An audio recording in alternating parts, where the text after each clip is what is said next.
Viewers, সাপ এবং বেজি যখন লড়াই লাগে তখন কেন তারা বাগান দিকে ছুটে আসে, এটাই অনেকের প্রশ্ন।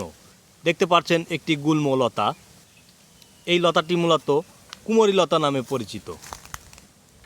দেখতে পাচ্ছেন এই লতাটির গায়ে অসংখ্য পরিমাণে কাঁটা। এই কাঁটা বেশ ভয়ানক কাঁটা। প্রত্যেকটি গাছে অসংখ্য পরিমাণে এই কাঁটা থাকে। তো যখন এই সাপ এবং বেজি যুদ্ধ বাঁধে বা বেশ মারামারি হয়, তখন তারা এসে যে কাজটি করে, এই যে এই গাছের গোড়ার অংশ দেখতে পাচ্ছেন, এই গোড়ার অংশে শিকড় থাকে। এই শিকড় তারা খুঁচে সেগুলোই চিবিয়ে নেয় এবং সেখান থেকেই মূলত তাদের শক্তির যে মূল উৎসটা সেটা পায়। এছাড়া এই যে গুল্মটা, এই গুল্মটার কিছু অংশ কিন্তু আপনিও খেতে পারেন বা মানুষ খেতে পারে, যা মানুষের শরীরে বেশ উপকারী এবং বল বর্ধক। এই যে আগাটি দেখতে পাচ্ছেন, এটাই মূলত খেতে হয়। আর যখন সাপ এবং বেজিতে যুদ্ধ বাঁধে, তখন যে আগে এসে এই শিকড়টি খেতে পারে সেই বেশিরভাগ ক্ষেত্রে বিজয়ী হয়ে থাকে। এছাড়া সাপ, বিষধর যে সাপগুলো আছে, সেই সাপগুলা কিন্তু এই যে আগার যে অংশটা, প্রত্যেক অমাবস্যা এবং পূর্ণিমাতে এই আগার অংশটা খেয়ে যায় এবং তাদের শক্তি বৃদ্ধি করে। তো আপনি কিভাবে চিনবেন যে এটাই কুমোরি লতা?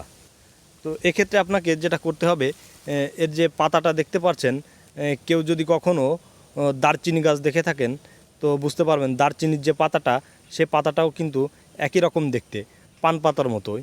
তো এই গাছের প্রচুর পরিমাণে কাঁটা থাকে।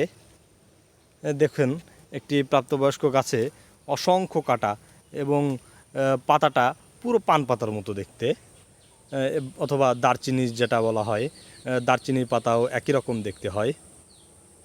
অনেক সময় দেখা যায় কবিরাজ যারা গাছগাছলা নিয়ে যারা গবেষণা করে এবং কবিরাজি করে, তো তারা কিন্তু এই কুমোরি লতা গাছটা যাদের ঘুমের সমস্যা হয় বা বাচ্চাদের নিরাপত্তার ক্ষেত্রে ব্যবহার করে, তারা এই যে দেখতে পাচ্ছেন একটি শুকনো গুল্মলতা, ঠিক এরকম শুকনো গুল্মলতা বিছানার সাইডে রেখে দিতে বলে, শুধুমাত্র বাচ্চাদের নিরাপত্তার ক্ষেত্রে। আর আপনি যদি খেতে চান এই মহামূল্যবান শক্তিধর গাছটি, তাহলে আপনাকে এই যে দেখতে পাচ্ছেন একটি ফ্রেশ ডগা, তো আপনাকে এরকম একটি ফ্রেশ ডগা দেখে ছিঁড়তে হবে, ঠিক জালি অংশ দেখে। যতদূর নরম পান ততদূর নরম অংশ ছিঁড়তে হবে। এভাবে ছিঁড়ে তারপর কিন্তু আপনি এটা সরাসরি খেয়ে নিতে পারেন।